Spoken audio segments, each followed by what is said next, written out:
कहते हैं हमारी ही दुनिया में ना जाने कितनी दुनियाएं और बसती है, मगर इंसान सिर्फ उसे ही मानता है जिसे वो देख सकता है। काली अमावस की रात थी। चारों ओर सिवाय हवाएं और शोर के अलावा कुछ भी नहीं था। राजन को आज घर लौटने में देर हो गई थी। रात के सन्नाटे को वो अपनी साइकिल से चीरता हुआ चला जा रहा था।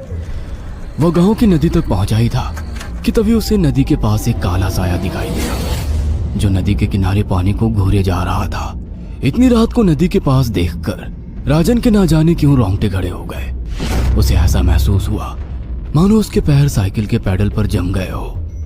राजन कपकपाते हुए होठों से बोला, कौन है वहां पर? राजन ने इतना बोला ही था कि अचानक वो साया बिजली की रफ्तार से दौड़ता हुआ राजन के नजदीक आ गया। राजन की नजर जैसे ही उस साये पर पड़ी, उसके हलक से एक भयानक चीख निकल गई। इस घटना के 1 महीने बाद अर्जुन का सारा ध्यान ड्राइविंग पर था। उसकी पत्नी शिखा कार में ड्राइविंग सीट के बगल में बैठी हुई एक मैगजीन पढ़ रही थी। शिखा ने मैगजीन रखकर अर्जुन की ओर देखकर कहा, और कितनी दूर रह गया है तुम्हारा गांव अर्जुन? बस थोड़ी दूर रह गया है, आधे घंटे में हम पहुंच जाएंगे। तुम्हारे चेहरे पर इतनी टेंशन क्यों है? टेंशन क्यों नहीं होगी शिखा, मैंने अपनी माँ को बगैर बताए तुमसे लंदन में शादी जो कर ली। पता नहीं माँ तुम्हें देखकर कैसे रिएक्ट करेगी। डोंट वरी अर्जुन, मुझ पर भरोसा रखो। तुम्हारी माँ को मनाने की जिम्मेदारी मेरी है। आई होप शिखा ऐसा ही हो। यकीन मानो अगर ऐसा हुआ ना तो मेरे ऊपर से एक बहुत बड़ा बोझ उतर जाएगा। अब मुस्कुरा भी दो यार।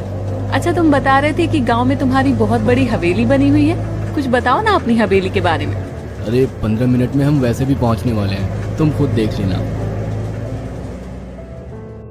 कुछ ही देर में अर्जुन अपने गांव वीरपुर अपनी हवेली में खड़ा हुआ था। अर्जुन की मां अर्चना देवी अर्जुन के स्वागत के लिए हवेली के बाहर खड़ी हुई थी। अर्जुन ने दौड़कर अपनी मां के पैर छुए और डरते हुए बोला, ये शिखा है मां, मेरी पत्नी। हम दोनों ने लंदन में शादी कर ली। अर्जुन की बात सुनकर अर्चना देवी मुस्कुराकर बोली, कोई बात नहीं बेटा, एक ना एक दिन तो तुझे शादी करनी ही थी। इतना बोलकर अर्चना ने अपनी बहू को गले लगा लिया और वो अंदर आने का इशारा करती हुई वहां से चली गई। अर्जुन को अपनी माँ का ये बिहेवियर देखकर बहुत ज्यादा हैरत हुई। उसे उसकी माँ इस बार बहुत बदली हुई सी लगी। अर्जुन पूरे 10 साल बाद लंदन से आया था। अर्जुन उन्हीं ख्यालों में खोया हुआ था कि उसके कानों में उसकी पत्नी शिखा की आवाज टकराई। अब क्या बाहर ही खड़े रहने का इरादा है क्या? अंदर नहीं चलोगे? कौन से ख्यालों में गुम हो गए? मुझे लगा था माँ को मेरी शादी के बारे में जानकर बुरा लगेगा, मगर माँ को तो जैसे कोई फर्क ही नहीं पड़ा। अजीब आदमी हो, ये तो अच्छी बात है। मुझे मेहनत करने की जरूरत ही नहीं पड़ी। चलो अब अंदर भी चलो। अर्जुन और शिखा अंदर की ओर चले गए। अर्जुन ने देखा कि उसकी हवेली में सन्नाटा पसरा हुआ था। उसे याद था कि उसकी हवेली में बहुत सारे नौकर चाकर हुआ करते थे। डाइनिंग टेबल पर डिनर के दौरान अर्जुन अपनी माँ से जो बोला वो सुन उसकी पत्नी शिखा और रहस्यमय अंदाज में मुस्कुराकर लगातार देखे जा रही थी। माँ, हवेली के सारे नौकर कहाँ गए? मैंने सबको छुट्टी दे दी बेटा। लेकिन क्यों माँ, तुम्हें तो काम करने में बहुत ज्यादा तकलीफ होती होगी। नहीं बेटा, मुझे कोई तकलीफ नहीं होती। कुछ वक्त से मुझे सुकून और सन्नाटा अच्छा लगता है। अर्जुन इससे पहले अपनी माँ से कुछ कहता कि उसकी माँ ने उसे बोलने से रोक दिया। अर्जुन चुपचाप खाना खाने लगा। खाने के बाद अर्जुन और शिखा बेडरूम में चले गए। अर्जुन बेड पर सोच में लेटा हुआ था कि अचानक शिखा अर्जुन से लिपट गई और वासना का तूफान अपने चरम पर पहुंच गया था। अचानक शिखा को दरवाजे पर 2 लाल लाल आंखें दिखाई दिए। उसे ऐसा लगा जैसे कि कोई उसे देख रहा हो। शिखा ने तुरंत बेड से उठकर अपने कपड़े पहन लिए। क्या हुआ शिखा? अर्जुन, मुझे ऐसा लगा जैसे कोई हम दोनों को देख रहा हो। पागल हो गई हो क्या? हवेली में सन्नाटा पसरा हुआ है, एक भी नौकर चाकर नहीं है। तुम्हें वहम हुआ होगा। तुमने तो सारा मूड खराब कर दिया शिखा, अब सो जाओ। उस रात अर्जुन तो गहरी नींद में सो गया, मगर शिखा की आंखों से नींद कोसों दूर थी। अगली सुबह शिखा जल्दी उठकर किचन की ओर चली गई, मगर उसने देखा कि उसकी सास अर्चना नाश्ता तैयार कर चुकी थी। माँ, आपने तकलीफ क्यों की? मुझे बुला लेती आप। शिखा की बात सुनकर उसकी सास अजीब से अंदाज में शिखा की ओर देखने लगी। उनके देखने के अंदाज में पता नहीं ऐसा क्या था। कि शिखा को अपने रोंगटे खड़े होते हुए महसूस हुए। अर्चना धीरे धीरे करीब कदमों से शिखा के करीब आकर बोली, कोई बात नहीं बेटी, तुम्हें अब यहीं रहना है। तुम सिर्फ मेरे बेटे के साथ प्यार से रहो और जल्दी से मुझे एक पोता दे दो। काम की चिंता मत करो, वो सब मैं कर लूंगी। कुछ ही दिनों के बाद अर्चना गर्भवती हो गई। उसे हवेली में रहते हुए 6 महीने से ज्यादा वक्त हो चुका था और इन 6 महीनों में उसने नोट किया कि जब से वो गर्भवती हुई है, उसकी सास अचानक से आकर उसके पेट पर हाथ फेरने लगती और अजीब से अंदाज में उसके पेट को घूरने लगती। शिखा ने तंग आकर अर्जुन से कहा, अर्जुन, मुझे तुम्हारी माँ का बिहेवियर बड़ा अजीब लगता है। तुम्हारी माँ जब देखो मेरे पेट पर आकर हाथ फेरती रहती है।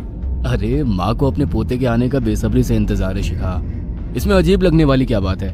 मैं तुम्हें कैसे समझाऊं? मैंने माँ की आंखों में एक अजीब सी चमक देखी है। कैसी चमक?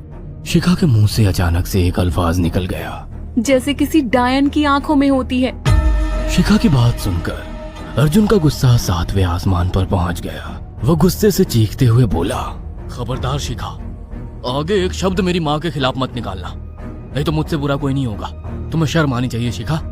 जब से तुम यहाँ पर आई हो तब से मेरी माँ तुम्हारी कितनी चिंता करती है। वह तुम्हें समय से खुद नाश्ता बनाकर देती है, खाना देती है, यहाँ तक कि हवेली की साफ सफाई भी वो अकेली करती है। क्या बोलूं अब तुमसे, शर्म आती है मुझे तुम्हें अपनी पत्नी कहते हुए। इतना कहकर अर्जुन गुस्से से कमरे से निकल गया। शिखा अर्जुन से बहुत कुछ कहना चाहती थी मगर कह नहीं पाई। उसने महसूस किया था कि चाहे कितनी भी तेज आंधी और तूफान आए मगर हवेली के अंदर धूल की एक परत तक नहीं जमती थी और दिन ब दिन अर्चना के चेहरे की झुर्रियां कम होती जा रही थी। ऐसा लगता था मानो वो जवान हो रही हो। शिखा के अब 9 महीने कंप्लीट हो चुके थे और एक रात अचानक उसे प्रेगनेंसी पेन होने लगे। वो दर्द से तड़पने लगी। ये देखकर अर्जुन घबरा गया। वो दौड़ा दौड़ा माँ को बुलाकर लाया और बोला, माँ, हमें तुरंत शिखा को किसी अच्छे हॉस्पिटल में एडमिट कराना होगा। अर्जुन ने देखा कि उसकी माँ ने उसकी बात को सुना ही नहीं। वो तो बस शिखा के गर्भ की ओर आंखें फाड़ फाड़ कर देखी जा रही थी। अर्जुन एक बार चिल्लाकर कहा, माँ, हमें शिखा को इसी वक्त हॉस्पिटल में एडमिट कराना होगा। नहीं, शिखा की डिलीवरी हॉस्पिटल में नहीं, इसी हवेली में होगी। लेकिन इस हवेली में आपके और मेरे अलावा कोई नहीं है। तभी शिखा दर्द से तड़पने लगी। अर्चना ने अपने बेटे को धक्के देकर कमरे से बाहर निकाल दिया और दरवाजा बंद कर लिया। अर्जुन हक्का बक्का रह गया। अर्जुन दौड़ता हुआ गांव की ओर गया। उसने देखा कि गांव में एक पेड़ के नीचे गांव के सभी बुजुर्ग इकट्ठे थे। उनके हाथों में जलती हुई मशालें थीं। अर्जुन उनके पास पहुंच गया और बोला, मेरी मदद कीजिए, मेरी बीवी को प्रेगनेंसी दर्द हो रहे हैं। आप प्लीज किसी दाई को बुला लीजिए, जितना पैसा चाहिए देने को मैं तैयार हूँ। तभी उसके कानों में गांव के सरपंच की आवाज टकराई, बेवकूफ लड़के, तू अपनी बीवी को एक डायन के यहाँ पर मरने के लिए छोड़ आया। क्या कहना चाहते हैं आप? आप जानते हैं आप क्या कह रहे हैं? वही जो तू सुन रहा है। तेरी माँ एक डायन है। इन गांव वालों के हाथों में जो मशाले देख रहा है ना, हम तेरी ही हवेली में आग लगाने जा रहे थे। तेरी माँ ने इस गांव में ना जाने कितने नौजवानों को मार कर खाया है। तेरी माँ एक डायन है। लगता है आपका दिमाग खराब हो गया है। आप जानते भी हैं मैं कौन हूँ? हाँ, मैं जानता हूँ। तू ठाकुर धीरेन्द्र प्रताप का बेटा है। तेरे पिता को शक हो गया था कि तेरी माँ एक डायन है, इसीलिए उन्होंने तुझे हमेशा उससे दूर रखा। पहले तेरी माँ ने तेरे पिता को मारा और धीरे धीरे करके वह हवेली के सारे नौकरों को मार कर खा गई और फिर गांव वालों को भी मारने लगी। और अब तो तेरे होने वाले बच्चे को खाएगी, क्योंकि डायन को नवजात शिशु का मांस खाना बहुत पसंद होता है। अगर मेरी बात पर यकीन नहीं है तो चलकर मेरे साथ तो खुद अपनी आंखों से देख ले। इतना कहकर सरपंच अर्जुन को लेकर हवेली की ओर चल पड़ा। उसके पीछे कई लोग थे जो जलती मशाले पकड़े हुए थे। हवेली के अंदर घुसकर उन्होंने उस कमरे के दरवाजे को तोड़ दिया जहाँ पर शिखा थी।